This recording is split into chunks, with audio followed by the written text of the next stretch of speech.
মাউরুলে হন নাকি আমার মাউরুলে হন নাকি আমার চলো ভাই দেখো বলছি আমার সাথে তুমি কাজটা ঠিক করলে? তোমার সঙ্গে? হ্যাঁ, তা আমি কি কাজ করি তোমার সঙ্গে?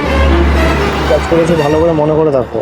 তুমি আমার বাড়িতে আমার বাবাকে বলেছো, আমার শ্বশুর বাড়িতে বলেছো আমি মদ খাই, আমি গাঁজা খাই। কোথা তোমার শ্বশুর বাড়ি আর আমার কথা ঘর বলা দেখিনি?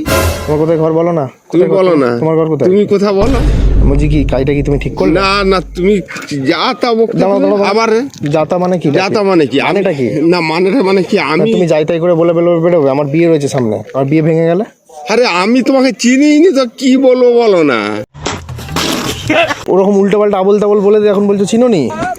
শোনো ভাই, আমার ঘর কথা তুমিও জানো নি আর তোমার ঘর কথা আমিও জানি। আমার ঘর সামনে। আমার ঘর কথা তাহলে বলো। আমার ঘরের সামনে মাগুরুলে ঘর তো তোমার। মাউরুলে হন নাকি আমার? মাউরুলে হন নাকি আমার? তুমি বলে কি পেলে? তোমার সাথে আমার কিসের শত্রুতা রয়েছে? তুমি এমন করে বললে আমাকে? আরে যা বাবা, তুমি তো বিএসএ আরবি ছেলে। আমি কি কাজ করি? আমি তো খাঁটি গুলি মুনিস। তাহলে আমি তোমার সঙ্গে কি করে যোগাযোগ হবে আর কি করে কি হবে বলো না। এরকম করে বললে এবার আমার যদি বিয়েটা ভেঙে যায়? দাদা আমি সব কোনো চব্বই নাই দাদা। কেন তুমি রাস্তায় আমি দাদা নয়, আমি ভাইপো বা ভাই হবো। তাই নাই হলে কিন্তু আমার সঙ্গে তোমার শত্রুতা কিসের বলো না? আমার ঘর কথা তোমার ঘর কথা আমি চিনিই নি তোমার। ওরকম উল্টো পাল্টা করে বলাটা কি ঠিক? ভাই না, আমি ওসব বলিনি দাদা।